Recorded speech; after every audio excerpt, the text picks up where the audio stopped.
아멘. 어린아이가 내게 오는 것, 이런 제목으로 말씀을 드리고자 합니다. 사회학자들의 말에 의하면 18세기에는 민중을 발견했고 19세기에는 여자를 발견했고 20세기에는 어린아이를 발견했다. 이것은 민중, 여자, 어린아이, 이것은 많은 의미가 있다고 생각합니다. 사람을 안다는 것이죠. 철학자 소크라테스는 사람들이여 재물을 모으는 일에만 충실하지 말라. 그것을 물려받을 어린이들에게 좀 더 많은 사랑과 정성을 쏟아라. 이것이 내 일생에서 얻은 가장 큰 교훈이다. 그렇게 말했습니다. 역사학자들은 영국에 대해서 재미있는 말들을 합니다. 영국의 조상들은 우리가 잘 아시는 대로 바이킹족, 해적들, 그리고 앵글리색슨족, 아주 형편없는 그런 사람들이 영국을 지배하고 있었습니다. 8세기에서 10세기에 걸쳐서 노르웨이, 덴마크, 템즈강 지역을 점령한 그 바이킹족 해적들이었습니다. 그리고 앵글리색슨족과 함께 영국을 다스렸습니다. 그 영국의 해적은 세계에서 누구와 당할 수 없는 그런 사람들이었습니다. 그런데 이들이 이런 생각을 합니다. 우리가 계속적으로 나쁜 짓만 하고 도적질만 하고 살 수는 없지 않은가? 우리도 인간답게 살아야 될 것이 아니냐? 어떻게 하면 인간답게 살 것이냐? 그 사람들이 생각해낸 것이 기발한 아이디어를 생각해냅니다. 훌륭한 여자가 있어야 그리고 후손들을 바르게 키울 수가 있겠다. 그래서 그들의 결론이 그렇게 도달하자 이들은 그리스도인 여성들을 납치해 오기 시작했습니다.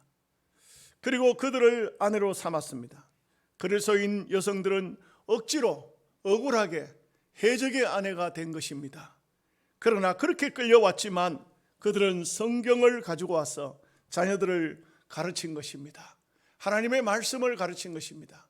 그 조상들은 형편없는 사람들이었지만 그들의 후손들은 성경을 배우고 하나님의 말씀을 통해서 교육을 했을 때에 세계에서 1등 가는 민족이 될 수가 있었다는 것입니다. 그들의 조상은 형편없었지만 그들의 후손은 말씀을 통해서 교훈되었을 때에 얼마나 귀중한 역사가 나타났는가, 이것을 잘 가르쳐주고 있습니다. 잠언서 22장 6절 말씀에 마땅히 행할 길을 아이에게 가르치라. 그리하면 늙어도 그것을 떠나지 아니하리라. 여러분, 실제 어릴 적에 배웠던 것들이, 어린 나이에 배웠던 것이 일생을 간다는 것을 잘 알 수가 있습니다. 그렇기 때문에 어린아이들에게 무엇을 가르칠 것이냐, 이것은 우리 부모에게 있어서 굉장한 숙제일 수밖에 없습니다. 시편 127편 3절에 자식은 여호와의 주신 기업이요 태의 열매는 그의 상급이로다. 얼마나 소중한 말씀인지 모릅니다. 오늘 본문 말씀에도 사람들이 예수께서 안수하고 기도해 주심을 바라고 어린아이들을 데리고 오며 이렇게 시작했습니다. 사실 어린아이들을 유대인들은 어디로 데려가느냐? 랍비에게 데려갑니다. 서기관에게 데려갑니다. 우리 아이를 훌륭하게 잘 키워주시오, 그렇게 합니다. 대체적으로 랍비나 또 서기관들에게서 배운 아이들이 훌륭한 자녀들이 많이 나옵니다. 그런데 그들은 먼저 그들에게 가기 전에 어린아이를 예수님께 데려와서 예수님께서 안수해 주시고 예수님이 기도해 주시기를 바랐다는 것은, 이것은 그 부모들이 얼마나 영적으로 깨어 있었는가 하는 것을 알 수가 있습니다. 여러분, 자녀들을 훌륭하게 키우고 싶죠? 여러분들이 훌륭한 선생님을 만나도록 하는 거 좋습니다. 그거 잘못된 거 아닙니다. 훌륭한 선생님 만나야 훌륭한 자녀가 훌륭한 사람이 될 수가 있습니다. 그러나 먼저 할 일은 예수님께 와야 됩니다. 예수님께 와서 기도받아야 됩니다. 예수님께 와서 안수받아야 됩니다. 성령으로 어린아이들이 먼저 하나님을 영접하고 그 다음에 세상에 나가서 학문을 배우고 해야 할 것입니다. 첫째로 생각할 말씀은 주의 자녀들을 하나님의 말씀으로 양육해야 합니다. 에베소 6장 4절에 또 또 아비들아 너희 자녀를 노엽게 하지 말고 오직 주의 교양과 훈계로 양육하라. 주의 교양, 주의 훈계, 하나님의 말씀으로 양육을 하라. 이렇게 말씀하고 있습니다. 우리는 육신적인 공부는 길을 써서 가르치려고 합니다. 그런데 하나님 말씀은 얼마큼 가르치려고 하는지 우리가 다시 한번 반성할 필요가 있지 않은가 이렇게 생각을 합니다. 골로새서 3장 21절에 아비들아 너희 자녀를 경록해 하지 말지니 낙심할까 함이라. 부모들 중에 자식을 자기 뜻대로 안 된다고, 자기 마음대로 안 된다고 경록해 한다. 이것을 마음대로, 자기 마음대로 아이들을 가르치려고 하는 그런 부모들이 아이들을 빗나가게 할 수도 있다는 것을 말해주고 있습니다. 그래서 자녀들 교육에 있어서는 그 교육에 필요한 모든 과정들을 잘 배우는 것이 좋습니다. 요즘에는 아버지 학교도 있는데 아버지들이 가서 공부를 하게 되면은 가정을 어떻게 이끌어 가야 하는지를 잘 배우게 되는 그런 가정도 있습니다. 옛날에는 가부좌적인 그런 마음 자세를 가지고 무조건 명령만 하면 되는 줄 아는데 지금은 세상이 달라졌고 또 삶이 질이 달라졌기 때문에 우리는 생각하는 자체가 정말 하나님 보시기에 아름다운 그런 마음 자세를 가져야 됩니다. 자녀들이 성장하는 과정에서 하나님과 어떻게 하면 올바른 관계를 가질 수가 있을까? 하나님께 어떻게 하면 자녀들을 올바른 길로 이끌 수가 있을까? 여러분, 우리나라에도 교육학자들이, 기독교 교육학자들이 주로 그런 말을 합니다. 한국 교회가 급속도로 부흥할 수 있었던 원인이 뭘까? 그것은 주일학교가 부흥이 됐었다는 겁니다. 우리 아이들이 텔레비전도 없을 때에, 오락기구도 없을 때에 교회에서 기껏 해봤자 레크레이션 하고, 그 다음에 여름 성경학교 같은데 무슨 오락을 하고, 아이들 성탄절 때 연극하고 이러면서 아이들이 교회로 몰려오기 시작했는데, 그 아이들이 성년이 되었을 때 교회가 크게 부흥하는 역사가 나타났어요. 바로 한국 사회를 바꿔놓는 놀라운 획기적인 일들이 벌어졌는데, 지금은 참 시대가 어려운 시대가 된 것 같아요. 이제는 아이들을 전도하러 갔다가 함부로 머리를 만지든지 손목만 잡아도 잘못하면 큰일 나요. 남의 집에 들어갈 수도 없고 아이들을 불러낼 수도 없고, 자칫 잘못하면 주일학교 교사가 쇠고랑을 차고 끌려갈 수도 있는 그런 시대가 된 것입니다. 이런데 우리가 그 주일학교 교육에 대해서 어떤 생각을 가져야 되겠습니까? 정말 전문적인 지식을 가지고, 지금 이제 도시교회 같은 데서는 실제적으로 보면 주일학교에 투자하는 것이 굉장히, 교회가 전반적으로 주일학교에 투자를 하고 있습니다. 어떻게든 간에. 그런데 실제적으로 보면 주일학교가 부흥된 교회는 다 큰 교회가 되는 것을 볼 수가 있습니다. 우리 총회장을 지냈던 김종준 목사님은, 그분은 초등학교 5학년까지밖에 안 했어요. 시골에서. 부모님 일찍 세상을 떠나시고 자기 형님에게 굉장히 핍박을 많이 받았어요. 교회를 다니면서. 그래서 그 형님이 자기 동생을 예수를 믿는다고 하도 핍박을 하니까 초등학교 5학년 때 저 전라도 한 시골 구석에서 가출을 했어요. 서울로 올라와가지고 깡패들에게 붙잡혀가지고, 너는 아직 어리니까 어릴 때부터 기술을 배워야 된다. 무슨 기술? 쓰리꾼 하는 것을 배워라. 남의 주머니 지갑 빼내는 것을 가르치려고 합니다. 이 아이가 매를 맞으면서도, 많은 그 사람들에게 고통을 겪으면서도 나는 도적질은 안 합니다. 하나님 말씀에 도적질을 하면은 그러면 큰 죄라고 했습니다. 나는 할 수 없습니다. 이 아이가 끝까지 버티니까 나중에는 막 밥을 굶기고 매를 때리고 온갖 고생을 다 시키다가 나중에는 구두 닦기를 시켰습니다. 구두 닦기를 시키자 그 구두를 닦는 것이 아니고, 구두를 이제 손님들한테 가서 슬리퍼 갖다 주고 구두 가져오는 것을 찍세라고 합니다. 이 찍새 노릇을 했어요. 그러다가 어떤 가구점 사장을 만나서 가구점 공장에 들어가서 일을 하다가 나중에는 거기서 가구점 사장이 너는 아직 어린데 공부를 해야 되지 않겠느냐. 그래서 독학을 하기 시작했고 공부를 하기 시작했고 나중에 신학교 왔을 때 우리하고 같은 동기인데요. 신학교 다니면서 신학비를 벌기 위해서 학교에 올 때는 빵을 가져와요. 빵을 가져와서 신학생들에게 빵을 팔았어요. 신학생들이 밥을 못 먹고 학교 오는 사람들이 많았어요. 이 사람들이 빵을 사서 먹고 본인은 빵을 팔면서도 빵을 본인은 먹지도 못했어요. 그렇게 가난하고 어렵고 힘든 가정을 겪어서 신학을 졸업하고 그 다음에는 상계동에다 교회를 개척할 때에 어떤 마음으로 개척했느냐. 나는 어른들 한 사람도 안 와도 좋다. 어린 아이들을 전도하자. 그래가지고 아이들을 모았습니다. 근데 이분이 머리가 좀 깬 것 같아요. 그때 당시 전자시계가 나왔는데 그걸 막 전자시계를 많이 사가지고는 아이들한테 전도해가지고 오면 전자시계를 주겠다. 이랬더니 교회가 막 매 터지도록 애들이 들어왔더라 그래요. 그런데 그 다음번에 이 아이들을 통해 가지고 또 어떻게 하냐면 너희들 부모 모셔오면은 전자시계 한 개씩 더 주겠다. 이랬더니 막 총동원 주일에 아이들 총동원 주일에 부모들이 얼마나 많이 왔는지 제가 그 김종유 목사의 책을 읽어보니까 한 주일에 몇백 명이 교인이 불어났어요. 주일학교를 통해서 교회가 큰 교회로 부흥된 그런 이야기입니다. 저는 그런 얘기들을 많이 읽어봤어요. 참 여러 군데 이야기를 많이 들어봤습니다. 주일학교 부흥은 곧 교회의 부흥이 되는 것입니다. 한국 교회의 부흥은 주일학교부터 시작해야 됩니다. 어른들 부흥이 먼저가 아니고 주일학교 부흥이 먼저 되어야 됩니다.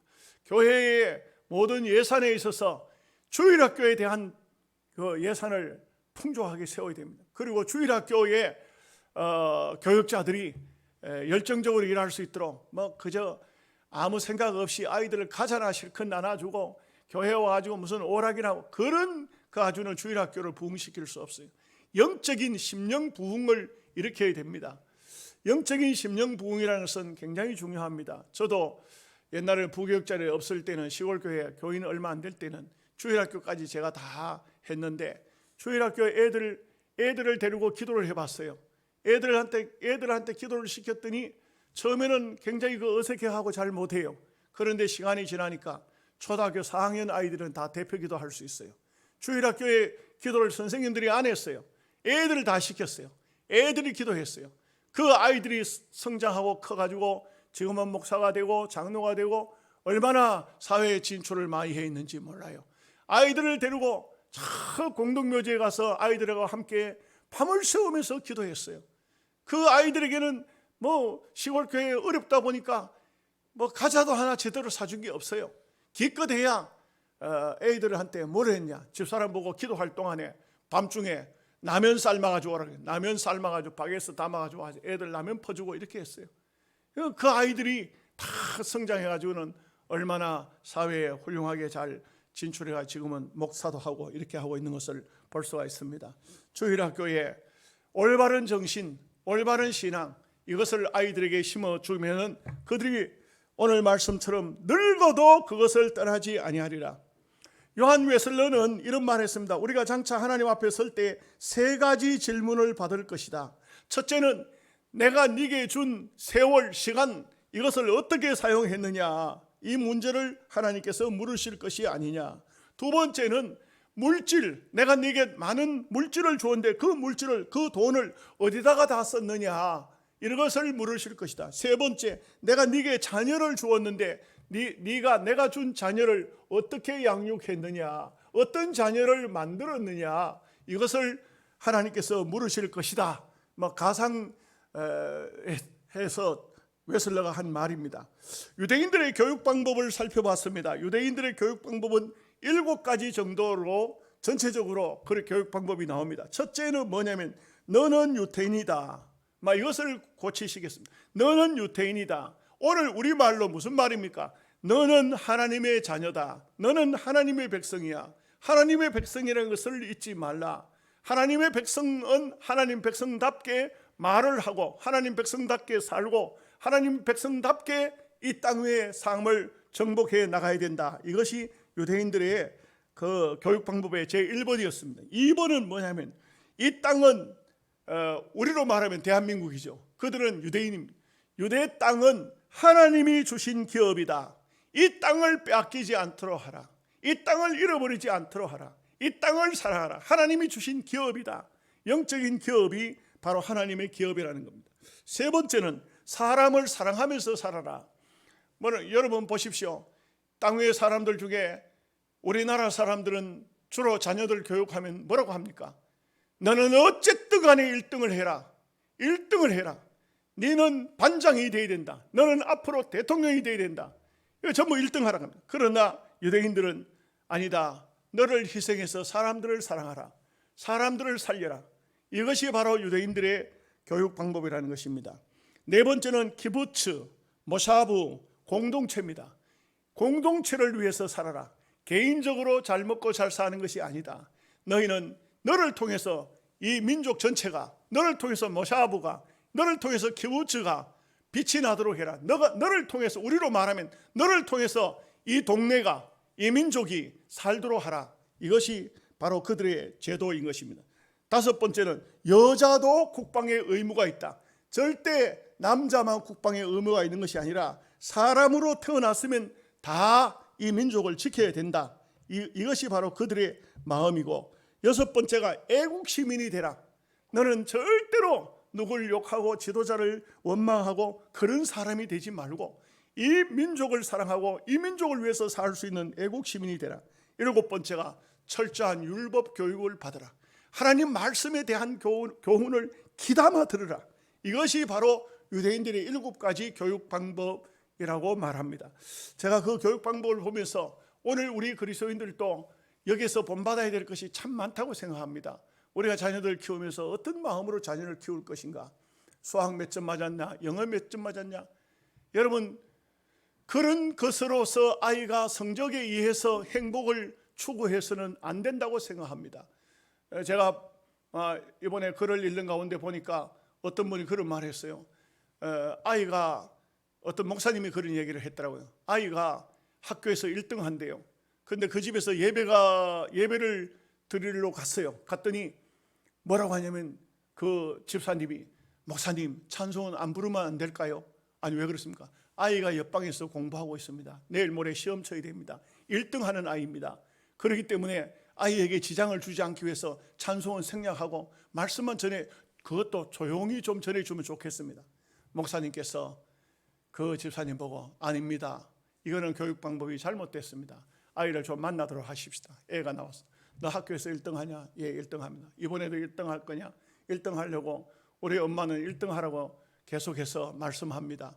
그때 그 목사님이 이렇게 말했어요. 야야, 1등이 문제가 아니다. 1등이 최고가 아니다. 너가 만약에 1등 하다가 1등이 뒤로 밀려나면은 너가 이 세상에 살 맛이 나겠냐? 무슨 재미가 있겠냐? 그렇게 하는 것이 아니다. 하나님 주신 만큼만 하고, 먼저 중요한 것은 하나님 앞에 예배하고 너를 하나님 앞에 드릴 수 있도록 해라. 그것이 가장 귀중한 것이다. 공부가 중요한 것이 아니다. 2등 해도 괜찮고 3등 해도 괜찮다. 그 엄마의 얼굴은 막 일그러졌습니다. 그러나 그 목사님은 그 아이에게 그런 말을, 아이가 목사님의 얘기를 한참 듣다가는 두 눈에서 눈물을 툭툭툭툭 흘리면서, 목사님, 나는 우리 엄마한테서, 우리 아빠한테서, 학교 선생님한테서 이런 말을 한 번도 들어본 적이 없어요. 목사님 너무나 감사해요. 너무나 감사해요. 이 아이도 성적이 떨어질 때는 죽고 싶은 마음이 있었다는 겁니다. 그런데 성적이 다가 아니다. 하나님을 섬겨야 된다. 하나님을 바르게 섬기게 되니까 이 마음 속에 기쁨과 은혜가 오게 되는 것이죠. 그래서 우리는요, 영화도 나왔어요. 행복은 성적순이 아니랍니다. 성적순이 아닙니다. 우리 교회도 예를 들어서 성적순대로 집사를 세우고 성적순대로 장로를 세우고 이러면 성적이 떨어진 사람은 교회 나오고 싶겠어요? 그렇게 하면 안 되는 것입니다. 여러분, 하나님께서 어떤 사람에게는 이런 달란트, 어떤 사람에게는 이런 달란트가 각기 다르게 했어요. 여러분, 재밌는 얘기가 있어요. 어떤 사람은 뭘 해도 꼴등을 하더래. 살고 싶은 마음이 없는 거야. 뭘 해도 꼴등을 하니까. 아무걸 해도 중간도 못 가. 꼴등밖에 안 해. 이 사람이 살고 싶겠어요? 그런데 그 동네에 이상한 일이 벌어졌어. 뒤로 달리기 대회가 열렸어요. 근데 이 사람이 뒤로 달려보니까 그거 1등 하는 거예요. 하나도 재미없죠. 기네스북에 그 사람이 올라갔어요. 뒤로 달리기 세계 1등. 여러분, 앞으로만 가는 게 중요한 게 아니고 뒤로 달려 1등 해도 그것도 세계적으로 유명한 사람이 될 수도 있어요. 두 번째, 자녀들을 정직하게 진실하게 키워야 됩니다.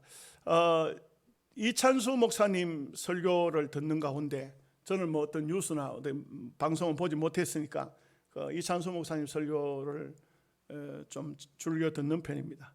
근데 간통죄가 위헌이라고 한 그날 어떤 일이 벌어졌을까요? 나이트클럽에 사람이 얼마나 많이 몰려왔는지 줄을 서서 번호표를 받아야 되더랍니다. 제가 한 말이 아니고 이찬수 목사님이 한 말입니다. 그런데 나이트클럽의 지배인이 인터뷰를 했는데 간통죄에 폐지되는 그날 이 나이트클럽의 직원들이 축배를 들었답니다. 여러분, 이런 상태에서 이런 부패한 이런 잘못된 정책 속에 자녀들을 정직해라, 진실되라 이렇게 키울 수 있을까요? 기독교는요, 참 윤리가 너무나도 귀합니다. 기독교는 하나님께서 창세기를 보면 아담을 지으시고 그 다음에 하와를 지으셨는데 일남 일녀로 기독교는 한 가정을 이루게 하신 것입니다. 그렇기 때문에 우리는 가정의 순결성을 지키면서 내가 똑바로 살고 자녀에게 바른 길을 가게 해야 합니다. 이 세상 부모들은 그렇지 않습니다. 오늘 우리는 우리가 정직한가, 내가 정직한가, 이것을 늘 생각해 봐야 됩니다. 잠언서 23장 16절에 만일 내 입술이 정직을 말하면 내 속이 유쾌하리라. 부모의 마음입니다. 자식이 정직을 말하면 부모의 마음이 유쾌하겠다. 그러면 자녀가 정직을 하게 하기 위해서는 어떻게 되냐? 부모가 먼저 정직해야 된다는 말입니다. 거짓말이라는 말을요, 거짓말이 무슨 말입니까?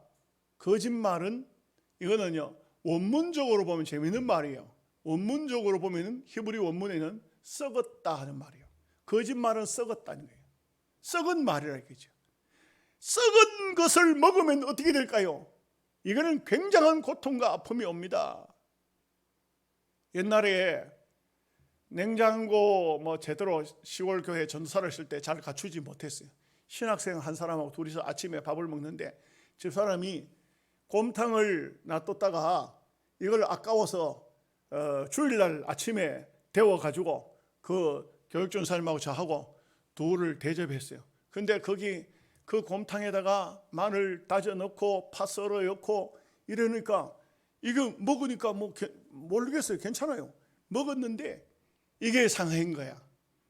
난리가 났어요. 난리가 나. 주일날 이거 목사는요, 주일날 참 배탈 나누면 보통 일이 아니에요. 보통 일이 아니에요. 큰일 났어요. 근데 다행히 예배를 마쳤는데 이 전사님은 안 보이더라고. 나중에 찾아보니까 아이고 전사님 괜찮으세요? 나는 그거 먹고 난 다음에 난리가 났어요. 화장실에만 앉아 있었다는 게. 여러분, 부패된 거, 썩은 거, 냄새나는 거, 이런 것은 먹으면 난리가 나죠. 와 같이 말도 거짓말은 부패된 겁니다. 썩은 거예요. 이 썩은 말을 하면은 안 된다 이 말입니다. 여러분, 하나님이 정직을 얼마나 좋아하실까요? 열왕기상 15장 5절 말씀에 아사가 그의 조상 다윗과 같이 정직하게 행하여, 그의 조상 다윗과 같이 정직하게 행하여. 이게 무슨 말이죠? 다윗이 그만큼 정직하다는 것이죠. 열왕기상 15장 11절에 이는 다윗이 햇사람 우리아의 일 외에는 평생에 여호와 보시기에 정직하게 행하고 자기에게 명하신 모든 일을 어기지 아니하였습니다. 다윗이라는 사람은 딱 한 번 일생에 실수 한번 했어요. 했는데 그 외에는 전부가 다 하나님 보시기에 정직하고 말씀대로 순종했다. 우리는 그렇게 기도해야 돼요. 하나님, 나도 정직한 사람이 되게 해주십시오. 정직하게 살면서 자녀를 불러놓고 다른 거 필요 없어요. 애야, 우리 정직하게 살자. 우리 진실되게 살자. 이 자녀들에게 교육할 필요가 있어요. 바로왕이 애굽에도 많은 사람이 있겠지만 요셉을 총리로 삼은 것은 성경을 보면 하나님의 신에 이와 같이 충만된 사람을 내가 어찌 더 얻을 수 있겠느냐. 그 사람이 하나님 믿는 사람이 아니에요. 성령 충만하면은 쓰임 받습니다. 애굽 최고 대학 안 나와도 총리 되는 겁니다. 종 출신이라도 감옥살이 살고 있던 사람이라도 하나님의 신에 충만하면 세상 사람이 압니다. 쓰는 거예요. 여러분, 다니엘도 그의 세 친구도 느부갓네살 임금이 어떤 사람입니까? 폭군입니다. 그런데도 불구하고 이 다니엘을 총리로 그 세 친구를 지사로 쓰신 것이 무엇 때문일까요? 그들에게서 하나님의 그 신령한 모습을 본 겁니다. 어린 아이 때부터 음식물을 정결하게 먹고 아무 것이나 먹지 않고 임금이 주는 고기 음식이라도 그걸 거절하고 우상의 제물은 아예 먹지 않고 그리고 깨끗하고 정결한 것을 먹으니 이 아이들이 머리가 정신적으로 좋은 겁니다. 여러분, 한 가지 말씀드릴게요. 그냥 참고하시기 바랍니다. 유럽인들하고 서양인들하고 동양인들하고 차이점이 있어요. 유럽인들은 고기를 주식으로 삼습니다. 그리고 이 동양인들은 주로 특별히 한국 사람들 같은 경우에는 채소를 먹습니다. 그런데요, 고기를 먹는 사람은 IQ가 떨어져 점점. 채소를 먹는 사람은 머리가 맑아져요. 참고하세요. 또 이거 목사님 말씀드린 고기를 애들한테 먹여야 되나 말아야 되나 이러지 마시고 그냥 참고하시라고. 정말 우리가 진실되게 살고 바로 살고 깨끗한 음식을 먹고 깨끗한 삶을 살면 머리가 명석해져요. 부모가 잘못하면 자식들 큰 문제 생깁니다. 왜 그런지 아십니까? 요즘 아이들 아토피, 기관지, 천식, 병원 막 수없이 들락달락 하는데 그 원인은 뭐냐? 부모가 그 자식을 놓을 때 이 몸을 전체적으로 정말 깨끗하게 하지 못했다는 겁니다. 막 인스턴트 식품 먹고 좋지 못한 음식들을 먹고 그러면은 그 자식이 그렇게 병이 이미 자식에게 내려간다는 거죠. 네. 웃기는 얘기 하나 할까요? 어떤 애가 하도 울어. 태어나자마자 하도 울어. 이 아이가 왜 이렇게 우나? 먹을 걸 줘도 장난감을 줘도 울음을 안 그쳐. 핫도장을 주니까 울음을 뚝 그치더라 그래요. 그 웬일인가 했더니만 이 엄마가 임신해가지고는 심심하니까 맨날 핫도뜨기 했대요. 핫도뜨기. 그랬더니 애가 장난감 줘도 울음을 안 그치는데 핫도장을 주니까 울음을 그치더라 그래요. 그냥 참고하세요. 여러분, 우리가 분명한 것은 이 세상 풍조 따라서 살아가는 사람이 아닙니다. 하나님께서 우리에게 주신 신령한 하나님의 귀한 뜻이 계십니다. 우리가 어떤 삶을 살아야 될 것이며 어떻게 해야 될 것이냐 자녀들은 다 보고 있습니다. 우리가 자녀들 앞에서 정말 제대로 믿음으로 삶을 살면은 그 자녀는 올바른 정직한 삶을 살 수가 있을 것입니다. 마지막 세 번째로 자녀들이 신앙인이 되도록 키워야 됩니다. 우리가 우리 자녀들을 어떻게든 간에 신앙인, 항상 참 신앙인이 되도록 키운다는 것은 매우 중요합니다. 우리 아들이 안동대 성악과를 다녔어요. 근데 저는 참 제일 못하는 게 노래인 것 같아요. 그런데 오라고 하니까 맨 무슨 발표회 한다고 뭐 한다고 뭐 오라 하니까 안 갈 수는 없고 그래가지고는 또 가면은 집사람이 꽃다발 하나 만들고 꽃다발 만들고 봉투 하나 준비하라고. 그리고 또 무슨 아들이 노래를 부르는데 봉투를 준비해. 그것도 줘야 된대. 그것도 봉투 준비해. 앉아있으면 1시간 동안 앉아있으면은 보통 은혜 받는 줄 아는데 지겨워 죽겠어요 그냥. 아주 죽겠는 게 오락하면 막 완전히 아이고 또 가야 돼, 또 가야 돼 뭐 이런데. 근데 이제 참 신기한 것은 그 많은 사람이 나와 노래를 부르고 하지만 아들이 나오니까 다르더라고요. 내 마음이 저 녀석이 어떻게 부르려나. 그런데 제 마음속에 참 감사한 게 하나 있어요. 거기에 예수 믿는 아이들도 많이 있지만은 우리 아이가 나와서는 제일 먼저 손을 모으고 기도하더라고. 내 마음에 다 감동이 와요. 기도하는 모습. 근데 뒤에 교수들이 앉아가지고 내 바로 뒤에 교수들이 앉았어요. 뭐라고 하냐면 제가 목사들이란다, 목사들이란다. 내 마음속에 얼마나 흡족하고 얼마나 감사하든지. 그 교수들이 저 아이가 목사들이란다, 목사들이란다. 기도하는 모습을 보면서 목사들이란다. 제가 마음에 참 감사가 일어나더라고요. 유엔 사무총장을 지낸 데그 함마슐트라는 사람이 있습니다. 이 사람은 그 유엔 사무총장을 하면서 늘 어려운 사람들에게 무슨 그냥 도움을 주는 것이 아니고 찾아가서 그들을 위로하고 그들에게 그 어려운 문제를 해결해 주고 뭐 지원을 해주고 이렇게 하는 분이었어요. 그 바쁜 와중에도 그 유엔 사무총장이라는 자리가 어떤 자리입니까? 그런데도 늘 뭐 아프리카든지 뭐 어디든지 어려운 사람을 다 찾아가서 그들의 어려운 문제들을 해결해 주고 그들의 무슨 문제가 있으면 유엔에 와서 그것을 호소하고 많은 나라의 도움을 받아서 어려운 사람들을 해결해 주는 그런 사람이었습니다. 그런데 안타깝게도 그는 사무총장 말년에 아프리카 지역에 어려운 사람을 도우러 가다가 비행기가 추락해서 그만 거기서 죽고 말았습니다. 얼마나 안타깝습니까? 그런데 그 사람이 죽은 다음에 그 사람의 일기장이 발견이 되었습니다. 이 일기장에 얘기가 많은 얘기가 있지만 그 가운데 아버지에 대해서, 어머니에 대해서 일기를 쓴 것이 있었습니다. 그 내용을 잠깐 말씀드리죠. 나의 아버지는 여러 번 나에게 가장 만족한 인생은 조국과 인류를 위해서 목숨을 바치는 것이다. 아버지의 말대로 그는 정말 아름답게 살다가 목숨을 나라와 이 인류를 위해서 바친 것입니다. 나의 어머니는 하나님의 정의를 위해서 인간을 섬기는 삶을 살아야 한다. 이렇게 누차 말씀을 하셨는데 이분이 뭐라고 말하냐면 그럴 때마다 저는 예라고 대답했습니다. 여러분, 이게 얼마나 귀한 말입니까?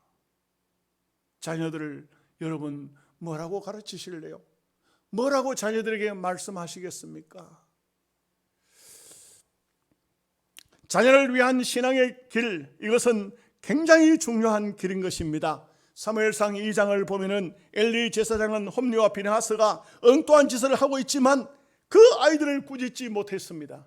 이 홈리와 비느하스는 하나님 앞에 제사 드리러 온 제사의 제물을 빼앗아 먹고 성전에서 수종 들고 있던 여인과 간음을 하고 이런 행동을 했을 때 아버지가 돼가지고 아들들에게 뭐라고 하느냐? 아들들아, 너희들의 소문이 좋지 못하니라. 이 정도로 끝이 났어요. 그렇게 해서 될 일이 아니죠. 결국은 성경은 뭐라고 말씀하고 있냐? 하나님의 제사를 멸시했다. 사무엘상 2장 12절 말씀에 엘리의 아들들은 불량자라 여호와를 알지 못하더라. 하나님을 알지 못하더라. 여러분, 하나님을 알아야 됩니다. 내가 하나님을 바로 알아야 되고 내 자녀들을 하나님을 바로 알도록 그렇게 키워야 됩니다. 잠언서 29장 15절 말씀에 자식을 임의로 하게 버려두면 그 자식은 어미를 욕되게 하느니라. 결국 자식이 마음대로 자기 마음대로 살도록 내버려 두면 부모를 욕되게 한다 이거죠. 사사기서 13장 8절 말씀에 이 아이를 어떻게 기르리까? 마노아 부부가 하나님께 기도하는 내용을 볼 수가 있습니다. 이 아이를 어떻게 기르리까? 여러분, 늘 기도해야 됩니다. 하나님, 이 아이를 어떻게 키우면 되겠습니까? 신명기 6장 6절에 오늘날 내가 네게 명하는 이 말씀을 너는 마음에 새기고 내 자녀에게 부지런히 가르치라. 하나님 말씀을 부지런히 가르치라. 여러분, 세계 역사 속에는 위대한 인물들이 많지만 그 위대한 인물들 뒤에는 반드시 위대한 어머니가 있습니다. 모세의 뒤에는 요게벳이 있었고, 사무엘의 뒤에는 한나가 있었고, 디모데의 뒤에는 외조모 로이스와 어머니 유니게가 있었고, 어거스트에게는 모니카가 있었고, 웨슬레에게는 수산나가 있었습니다. 역사 속에 위대한 사람들, 그들 뒤에는 기도하는 어머니, 기도하는 부모 있었다는 것입니다. 말씀을 마치겠습니다. 오늘은 특별히 어린이 주일로 우리가 1년에 한 번씩 지키지만 우리의 자녀들, 우리의 손자, 손녀들 무엇을 어디서 어떻게 하고 있습니까? 여러분, 지혜가 없거든 하나님 앞에 지혜를 구하십시오. 어떻게든 간에 내가 자녀들을 출세해가지고 비행기 타고 해외 놀러 다니는 꿈도 꾸지 마세요. 뭐 쓸데없는 소리를 다 하고 있어요. 내 자녀가 어떻게 믿음으로 살 것이냐, 이것을 생각해야 돼요. 믿음으로 사는 자녀가 있으면 잠언서 말씀처럼 우리는 행복한 것입니다. 자녀가 믿음으로 살면 행복합니다. 자녀가 삐뚤게 나가면 세상 부귀영화를 다 가졌어도 아무 소용없습니다. 여러분, 아들, 딸들 세상적으로 훌륭한 출세하도록 기도하지 마세요. 출세하면 하나님 버릴 수도 많아요. 그런 기도하지 말고 하나님, 내 아들, 내 딸, 손자, 손녀 하나님 잘 믿게 해주세요. 그러면 하나님이 책임지실 것입니다. 하나님이 일평생 먹고 마시고 살 수 있도록 하나님이 책임지십니다. 여러분 자녀들을 하나님께 맡길 수 있기를 주님의 이름으로 축복합니다. 아멘. 기도하겠습니다. 하나님,